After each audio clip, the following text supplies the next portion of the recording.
Vera, que bom estar com você. Que bom que você aceitou meu convite para a gente bater um papo aqui. Miriam, eu estou muito feliz porque é muito bom estar do outro lado. É maravilhoso. E poder contar um pouco da nossa história é mais maravilhoso ainda. Então, exatamente isso. Você do outro lado é difícil, né? Então eu vou me aproveitar disso hoje. Vamos lá. Vera, a ideia dessa conversa, desse bate-papo é assim, para a gente falar um pouquinho sobre a garra da mulher. Isso é o que eu desejo apresentar nesse vídeo. E pensando sobre isso, eu pensei em alguém, né, que pudesse ter uma história legal, que eu conheça, não de palavras, mas de vida mesmo. E eu me lembrei de você. Não, né, conheço tantas pessoas maravilhosas que vieram de uma história difícil, de muita dificuldade, mas a tua história talvez não seja tão difícil lá no começo, mas eu sei que do meio para o final tem muita superação. Então eu quero ouvir de você para que você possa compartilhar com esse público que vai estar nos ouvindo, com as mulheres, com os jovens, com os homens, né? Me fala um pouquinho, como é que você começou? Bom, Miriam, primeiro dizer para você que essa tua ideia é muito boa, né? Que você continue fazendo isso, falando das pessoas da nossa cidade, que elas possam vir contar um pouquinho, porque normalmente, Miriam, a gente vê as pessoas, conhece as pessoas, nem sempre a gente sabe a história. Muitas das pessoas me conhecem, né? Me conhecem do jornal, ou mesmo dos programas de TV que a gente já fez, mas de repente não conhece minha história de vida, não conhece minha história profissional. Então você está dando abertura para a pessoa poder falar isso, e isso realmente é enriquecedor. Eu sempre falo assim que dividir conhecimento é muito legal. Então você aprende as coisas, não tem que ficar pra gente. Exatamente. A gente precisa doar o que a gente sabe para os outros, e muitas pessoas são egoístas nesse aspecto. Eu acho que talvez eu criei muito na minha carreira e comecei lá no início e fui traçando uma linha de superação, como você falou, justo porque eu sempre tive na minha cabeça dividir conhecimento. O que eu sei não é só meu. Claro que me enriquece, mas tem o meu diferencial, né? Mas se eu passar para as pessoas, eu sei que eu vou fazer diferença na vida das pessoas.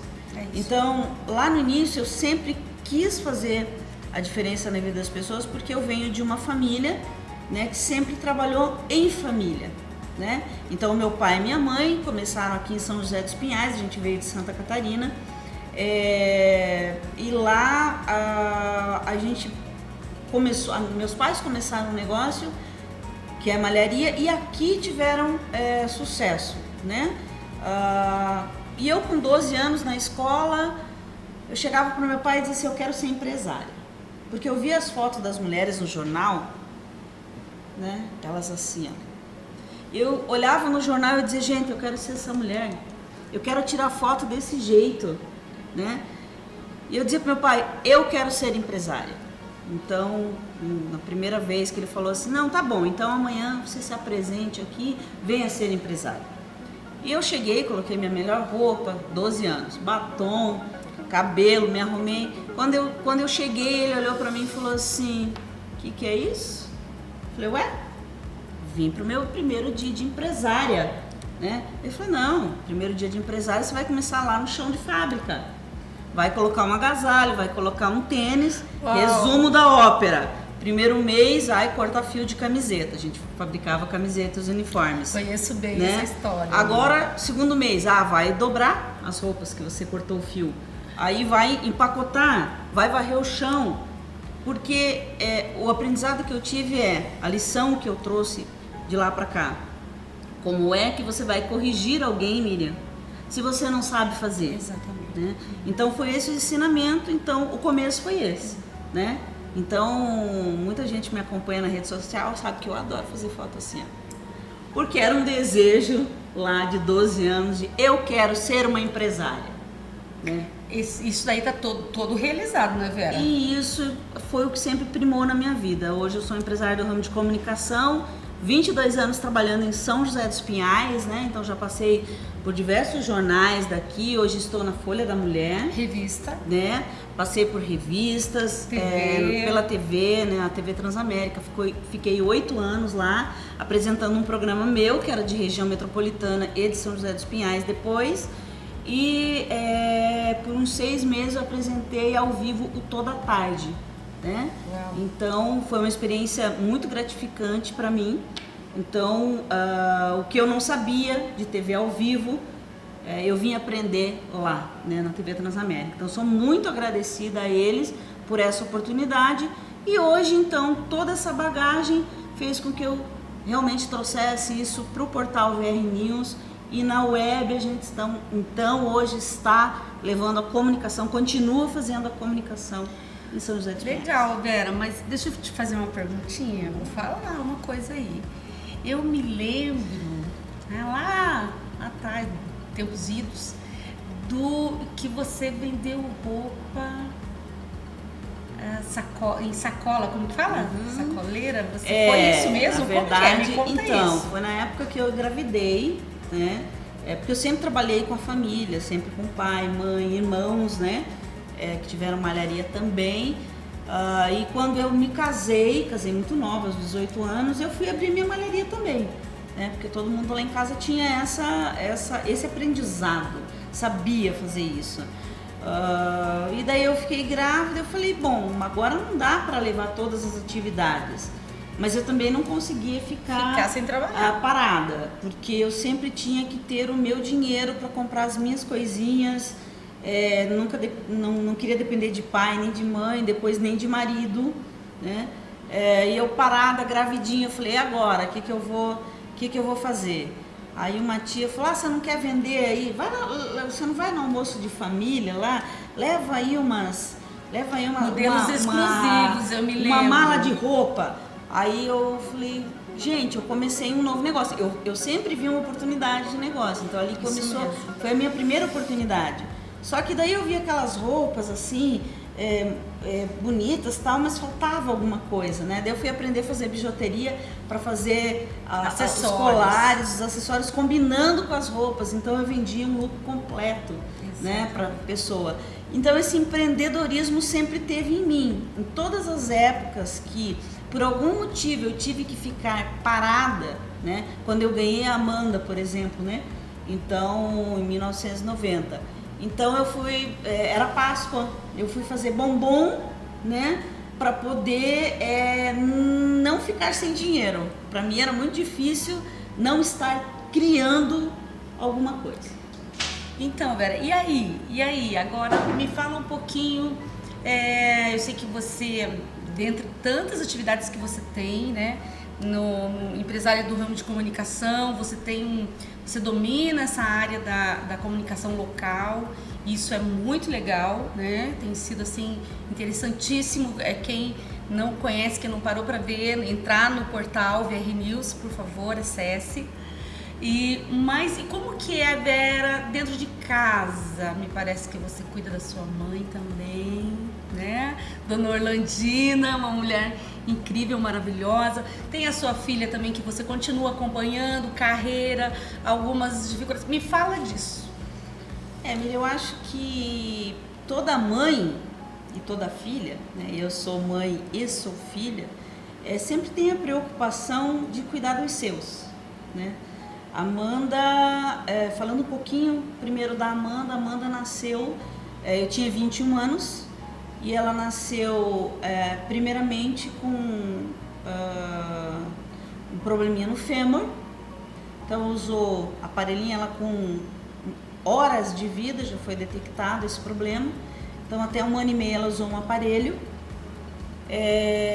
Depois aos 3 anos a gente veio a descobrir uma doença rara, atrofia muscular espinhal, a AME.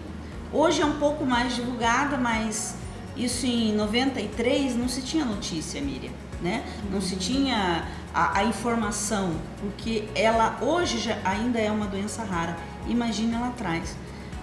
Então quando a gente foi no médico, o médico deu o diagnóstico, olha, a sua filha tem uma doença rara, no Brasil tem poucas pessoas, E eu perguntei, doutor, e qual é o tratamento? Ela falou, não mãe, não tem cura. Eu, oi? Não tem cura. Mas então como é que a gente vai fazer? Ela vai ter que aprender a conviver com a doença. Foi essa a resposta que eu tive de um super médico, né? E que também era super, mas não entendia nada. E nós passamos anos sem saber o que era essa doença. Então, resumidamente, a Amanda tem 9 cirurgias, né? A Amanda ficou surda mais ou menos aos 4 anos. Aos 3 a gente detectou essa doença. Aos 4, mais ou menos, ela ficou surda e levamos ao médico e eles fizeram uma cirurgia para colocar um carretel no ouvido dela para que ela voltasse a ouvir. Essa história ficou, ela começou a ouvir de novo um pouco tempo depois, mas ela aos 12 ela colocou outro carretel e aos 14 ela teve que colocar definitivamente um carretel fixo para a vida inteira. Amanda é cantora, compositora e toca de ouvido. Era isso que eu ia comentar, né? Certo? Superação então, assim, total. Superação total. Mas nós não sabíamos que todas as cirurgias que a Amanda teve era decorrente da doença, né? Essa doença, por exemplo, ela ataca a respiração. Por que a Amanda não tinha problemas de respiração? O talento dela a salvou. Então, o talento dela, que é a música, ela sempre cantou e trabalhou muito o canto, o diafragma, então ela não tinha problemas porque a fisioterapia dela era o talento dela. Era o talento dela. Ou seja, todas as pessoas que têm essa doença fazem 2, 3 vezes por semana fisioterapia. Então, a Amanda não precisou. Mas nós também viemos a saber disso cerca de 6 anos atrás. Quando a Amanda teve a curiosidade, ela sempre dizia assim para mim, mãe, eu quero conviver com os iguais a mim. Eu quero trabalhar com os iguais a mim. E ela falava isso muito desde pequena. E eu dizia, como assim, filho? Os que têm o mesmo problema que eu. Só que era raro. E um dia ela resolveu procurar no Facebook, encontrou um grupo, teve um congresso aqui em Curitiba e nós passamos de 6 anos para cá a entender melhor essa doença. Como eu já passei tudo isso, depois a gente volta um pouquinho na Amanda, aí vem a minha mãe na história, né? Porque o berço é quem nos trouxe a vida, é quem criou a gente. Nós somos uma família muito unida, assim, brigamos, meu Deus do céu, né, irmão? Assim, brigamos muito. Tom e Jerry. Briga, mas não pode ficar longe, né? Isso. Então eu e meu irmão e tal, temos outros irmãos, outro irmão que faleceu. Mas a mãe, ela sempre é aquela que está cuidando, organizando. E os últimos 2 anos de vida da minha avó, né? Ela cuidou, antes era uma outra tia, mas os últimos 2 anos foi a minha mãe. E um dia eu via o carinho que ela cuidava da minha avó, e um dia eu olhei assim para ela e falei, olha, eu vou te cuidar do mesmo jeito que você está cuidando da sua mãe. E é isso que eu estou fazendo, ou seja, muito bem, porque minha mãe cuidou muito bem dela, né? E todo esse carinho que a minha mãe teve com a mãe dela, ela é meu exemplo. Obviamente que eu vou tratá-la com o mesmo carinho. Mas a mãe por si só já é um exemplo de superação, porque ela ficou casada há 32 anos, se separou, aprendeu a dirigir, foi para aula, ela tinha 2º ano primário, se formou no 1º e 2º grau, né, com diploma. Incrível. E aos 74 anos, hoje ela está com 80, e aos 74 anos, ela, numa depressão, ela se descobriu artista plástica. Lindos quadros, né? lindos. Eu sou uma admiradora, eu tenho quadros, estou de olho já em outro. Exato. Então, assim, ela superou qualquer... Então, assim, ela já era o nosso exemplo de vida, de mulher, de batalhadora, porque se eu tenho esse negócio do não quero depender de ninguém, mas não é no sentido... muito fala hoje, feminismo, isso e aquilo, não.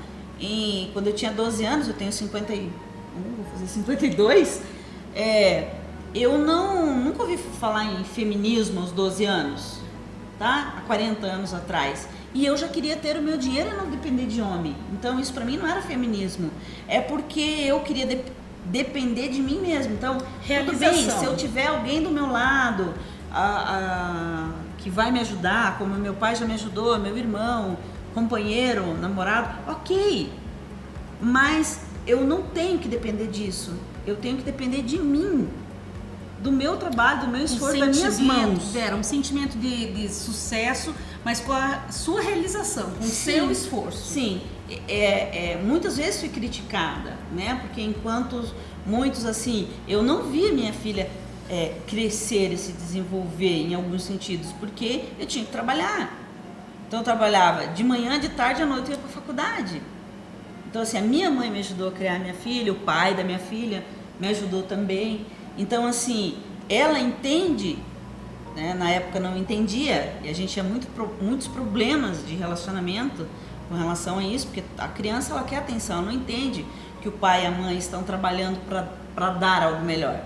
Mas hoje, eu digo assim, eu já fui reconhecida em muitos lugares, né?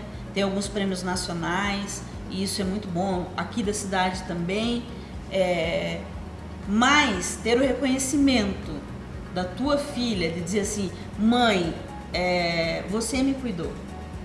Então é o maior prêmio que uma mãe pode ter. Você tem uma relação linda, linda, linda com ela, né? Então com a mãe, assim, hoje a gente está no mesmo espaço. Com a mãe, né? Exatamente, a gente está no mesmo espaço físico, né? Mas porém é separado. Então eu tenho assim a minha casa, meu estúdio, que fica junto com ela. Então eu cuido dela. E a Amanda, né, eles brincam lá, né? Poxa, mas Amanda só liga, você sai correndo. Eu ligo e saio correndo, porque é minha filha, é a única filha. Então, Vera, nós vamos ter que dar uma paradinha, porque essa conversa é longa e nós vamos precisar dividir essa conversa. Então, a gente vai encerrar aqui. Vocês me seguem ali na rede social, Facebook, Instagram, para você não perder o próximo vídeo. Muito obrigada. Obrigada, Vera. Eu que agradeço, Miriam, essa oportunidade de estar aqui contando um pouco da nossa vida pro pessoal.